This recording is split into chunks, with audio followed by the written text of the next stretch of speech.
Todos conocen a Cantinflas, el hombre que hizo reír a toda una nación, pero pocos saben lo que escondía detrás de esa sonrisa. En los años 50, compró una mansión frente al mar en Acapulco. Lo que encontró allí no era paz ni descanso, era un canto, antiguo, inhumano y dirigido solo a él. Esta es la historia que nunca llegó al cine. Una leyenda sumergida entre la locura, las sirenas y el verdadero precio de querer saber quiénes somos.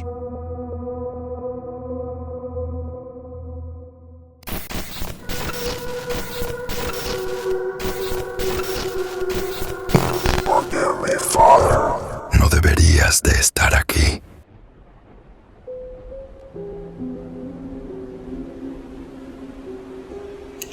En 1952, Mario Fortino Alfonso Moreno Reyes, el mundo lo conocía como Cantinflas, adquirió una propiedad en lo alto de un acantilado de Acapulco, con vistas al Pacífico.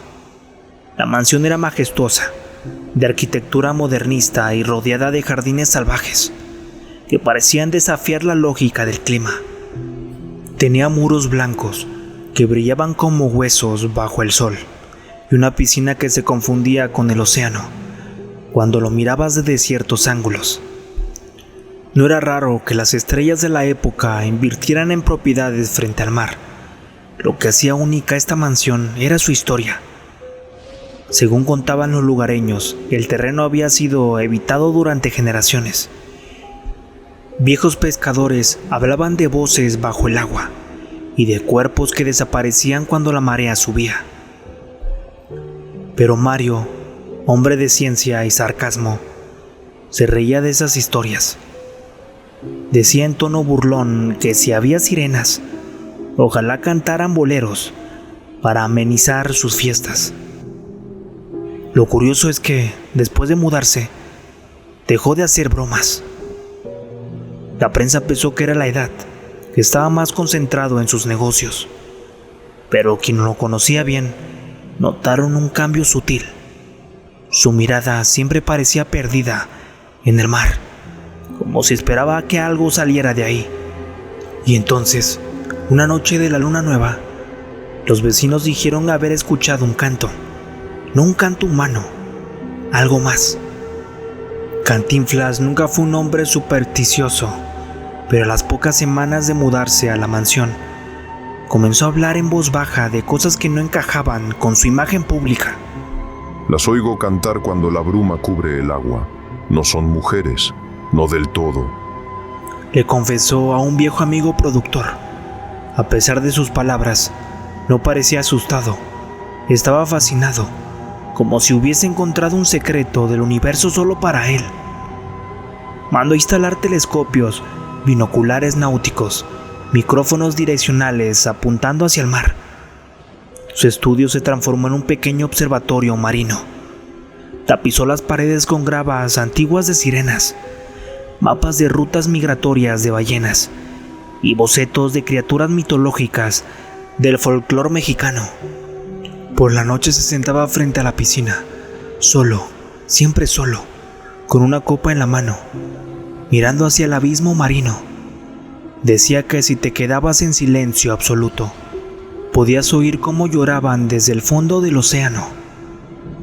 Los empleados comenzaron a renunciar, uno tras otro. Todos decían lo mismo. El patrón habla solo, pero en otro idioma, un idioma que no es de este mundo. Y una noche, uno de los jardineros desapareció. Su bicicleta quedó afuera de la mansión. Nunca más lo encontraron. Cantinflas no dio declaraciones, solo comentó muy tranquilo: hay cosas que prefieren el silencio. Si uno escucha con atención, se dan cuenta de que ya estás listo para verlas. En 1953 se estrenó una película menor de Cantinflas, llamada El señor fotógrafo. Era una comedia, como tantas otras. Sin embargo, quienes la vieron en ciertos cines independientes en el sur del país notaron algo extraño. Había una escena que no parecía en ninguna otra copia. Una toma en blanco y negro, granulada, donde el personaje de Cantinflas entraba a una playa solitaria al anochecer. No hablaba, no hacía chistes, solo miraba hacia el mar, mientras una figura esbelta y pálida emergía de las olas, cantaba. Esa escena jamás fue grabada, no estaba en el guión original, y sin embargo, proyectores juraban que la habían pasado. Luego desaparecía de la cinta, como si nunca hubiese estado allí. El actor comenzó a ausentarse de los sets. Durante la filmación del bolero de Raquel, se detenía a media toma mirando fijamente al cielo o al sonido de una fuente de agua cercana. Decía frases sin sentido. No deben verlas a los ojos, nunca los ojos te arrastran. Los directores empezaron a editar sus monólogos improvisados. Había algo perturbador en ellos. No eran graciosos, parecían confesiones de un loco o mensajes codificados para alguien o algo que solo él entendía. Una noche, el operador del cine Maravillas en la Ciudad de México reportó un incidente mientras proyectaba una función de A Volar Joven. Escuchó un audio que no estaba en la pista original. Detrás de la voz del personaje se oía un canto, un lamento largo y húmedo que hacía vibrar el proyector y provocaba náuseas en algunos espectadores. Los técnicos revisaron la cinta, nada extraño. Sin embargo, las quejas siguieron. Un rumor comenzó a crecer entre los proyeccionistas. Cantinflas no estaba actuando en sus últimas películas, estaba pidiendo ayuda entre líneas. Y en su mansión, mientras el mar golpeaba con más fuerza cada madrugada, él escribía obsesivamente en hojas sueltas frases repetidas. La que canta me llama. El agua no olvida. Ya no soy Mario. Para el resto del mundo, Cantinflas seguía siendo un ícono del cine mexicano. Pero dentro de la mansión en Acapulco, Mario Moreno comenzaba a desdibujarse.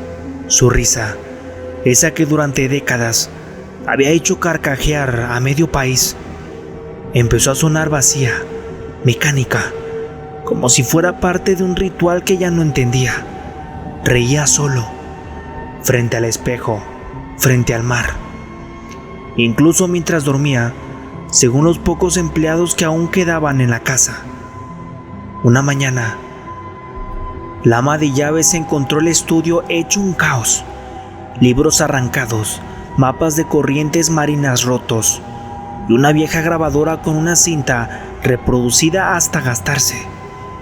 Cuando intentó escucharla, solo encontró un sonido borroso y algo más, muy bajo, apenas perceptible, un canto ahogado, como si viniera desde el fondo de un pozo.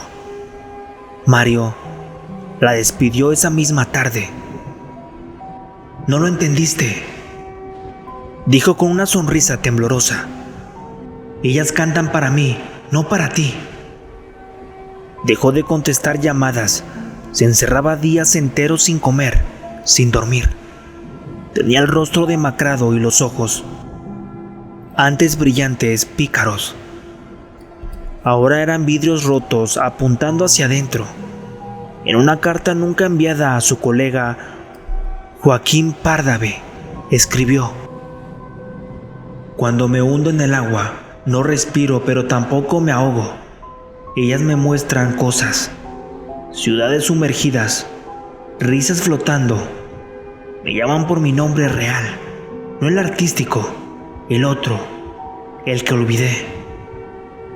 Los doctores que lo visitaban ocasionalmente notaban lo mismo. Su mente estaba fragmentada, pero había una lógica interna en sus delirios. Hablaba de puertas bajo la piscina, de escamas en su piel cada vez que se bañaba, de sueños donde ya no era humano, sino algo híbrido. A veces se quedaba mirando fijo al fondo de su copa de vino, como si el líquido escondiera un mensaje.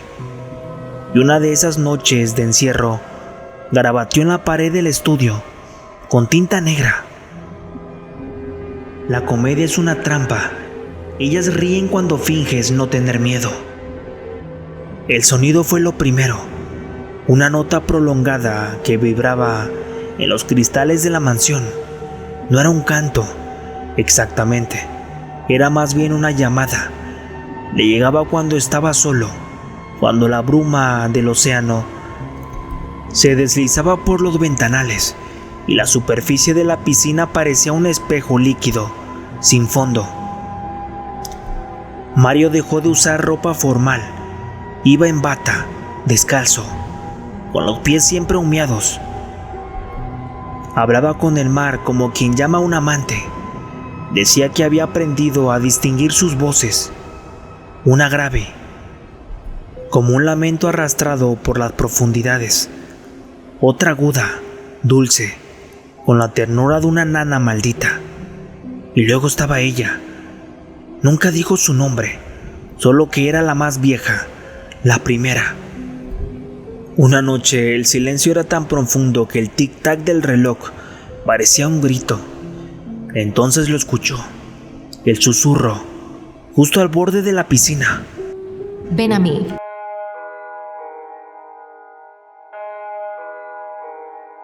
Se acercó con el corazón latiendo en las sienes.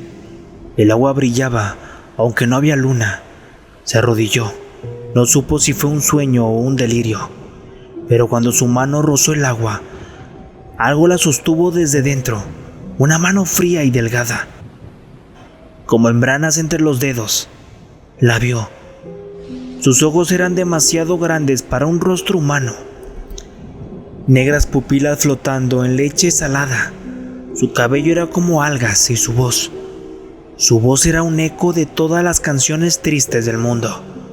Ella no hablaba, pero lo hacía sentir cosas: vergüenza, deseo, obediencia. Le mostró imágenes, su niñez, la primera vez que mintió, la primera vez que hizo reír a alguien por miedo, no por gusto. Le mostró sus máscaras, y como debajo de todas siempre había estado vacío. Mario empezó a llorar. Ella le cantó al oído, sin abrir la boca, una melodía que hablaba de reinos sumergidos, de pactos olvidados, de cuerpos humanos que eran solo envoltorios prestados. Él no dijo que sí, no hizo falta. Esa noche, cuando salió del agua, llevaba algo en la palma de la mano, una escama plateada aún caliente, y por primera vez en su vida ya no se sentía solo. Después del contacto, Mario ya no era un simple actor.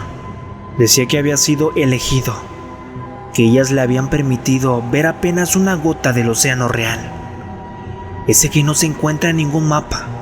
Y él quería más, pero no le bastaba con escuchar, quería comprender, quería interrogar. Ordenó construir una estructura secreta bajo su mansión. Usó su fortuna para contratar a ingenieros sin hacer demasiadas preguntas, todos bajo contratos de confidencialidad.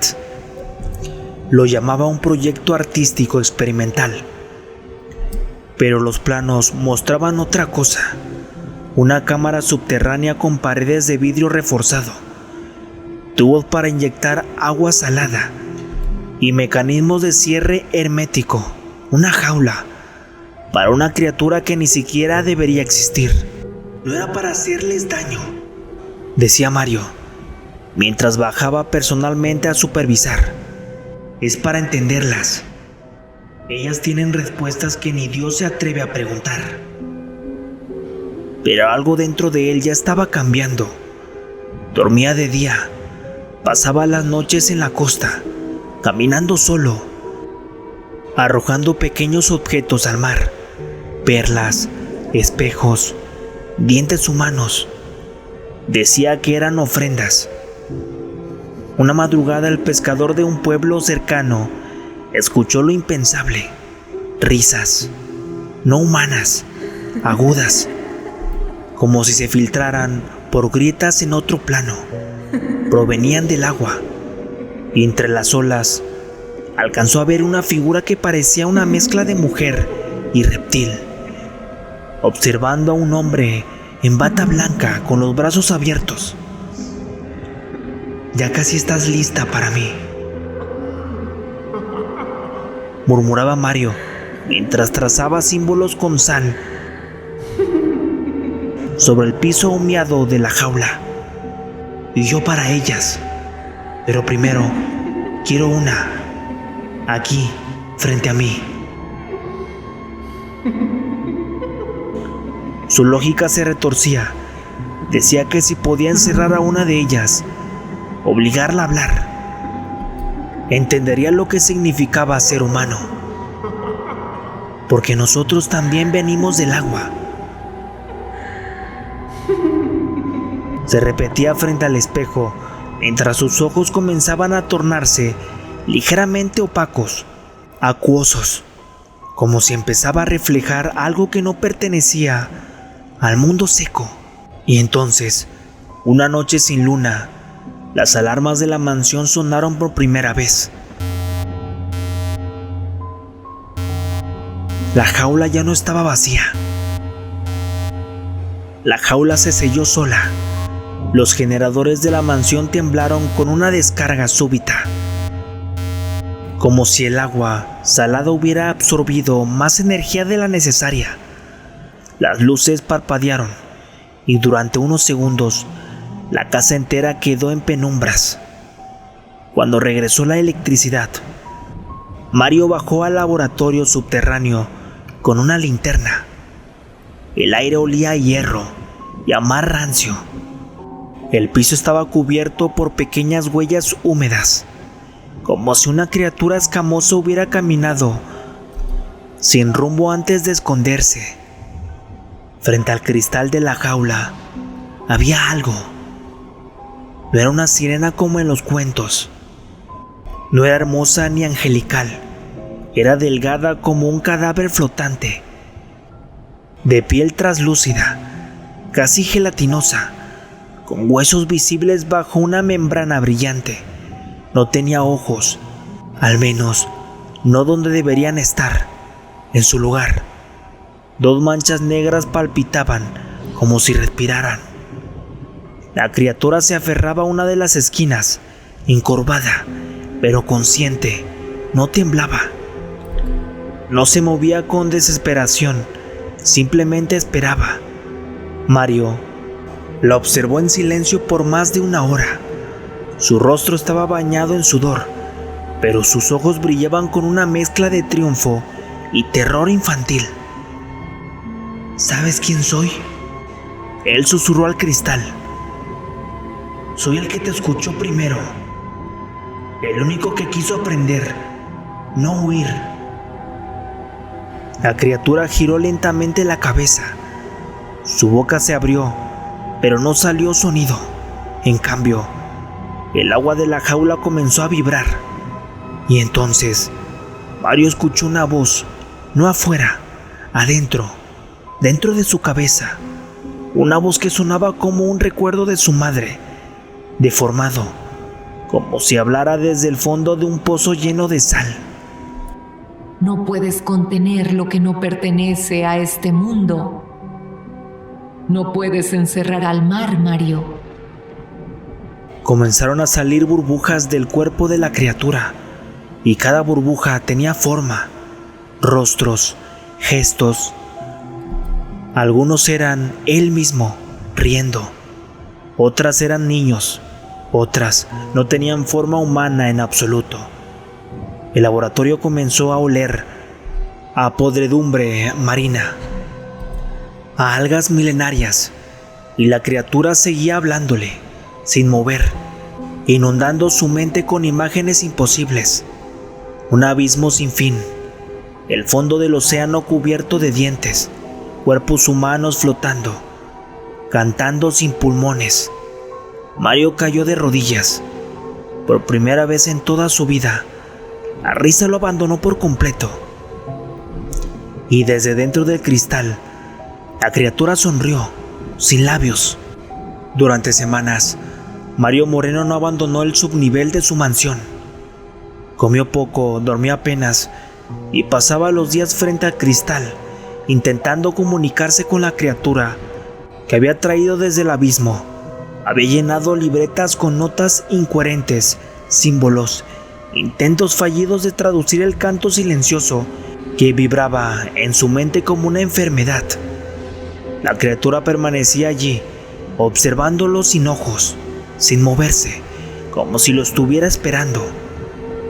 Cada intento de Mario por comunicarse terminaba en fracaso. Hablaba en todos los idiomas que conocía, dibujaba, tocaba instrumentos, nada, hasta que un día, desesperado, le hizo la única pregunta que aún no se atrevía a formular. ¿Qué somos nosotros? ¿Qué es la humanidad para ustedes? La criatura por primera vez se movió. Se acercó lentamente al cristal, sin generar ondas en el agua, como si flotara en una dimensión paralela. Pegó su rostro a la pared transparente. Mario sintió un zumbido en los huesos. Se tambaleó, pero no se apartó. Y entonces la respuesta llegó directamente a su conciencia, no en palabras, sino en un concepto tan puro y denso que parecía una losa cayendo sobre su alma. Ustedes son ruido, una interferencia menor en una sinfonía perfecta, un eco mal calibrado que el océano intenta olvidar. Mario cayó de espaldas, jadeando. La jaula tembló. El agua comenzó a burbujear y por un instante vio reflejado su rostro en el cristal. Pero no era su rostro, era uno más alargado, con branquias, con ojos que se dilataban al compás de las olas. La criatura siguió hablando, dentro de su mente, con esa voz antigua y sin piedad. Ustedes preguntan por la verdad porque no pueden soportar el silencio.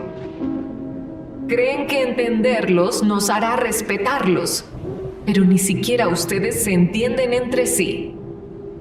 Quisiste saber si eras especial. No lo eres. Nadie lo es. Eres espuma. Eres ruido. Y con eso, la criatura se desvaneció. No rompió el cristal. No huyó. Simplemente dejó de estar. El agua quedó quieta. La jaula vacía, como si nunca hubiera contenido nada. Mario gritó, lloró, rió con esa carcajada hueca, como un actor sin público, sin guión, y luego cayó en silencio, por primera vez en años. Semana después la mansión fue encontrada vacía, abandonada. El laboratorio subterráneo estaba completamente sellado. Los planos desaparecieron. Los papeles estaban empapados, las libretas ilegibles, y en el centro de la jaula solo quedaba una escama plateada, flotando en el aire sin caer jamás. Los vecinos dijeron que por las noches, cuando baja la marea, todavía puede escucharse una risa suave, casi un suspiro, entre los riscos. No es una risa alegre. Es la risa de alguien que por fin obtuvo su respuesta y desearía no haberla preguntado. Hasta el día de hoy, la mansión de Mario Moreno en Acapulco permanece cerrada. Nunca fue puesta a la venta, nunca fue demolida. Los buzos que se acercaban a los acantilados cuentan lo mismo, que las corrientes se comportaban de forma extraña, que las brújulas fallan, y por debajo del acantilado hay una estructura sumergida con ventanales oxidados y restos de algo que parece un acuario. Algunos turistas dicen que vieron una figura de bata blanca caminando por el jardín, mirando al mar, Y en las madrugadas más silenciosas, el viento marino lleva un canto suave, no de mujer, no de animal, sino de algo entre ambos. Y nadie se atreve a responder. Mi nombre es Daniel Suárez Vega. Nos vemos hasta la próxima historia.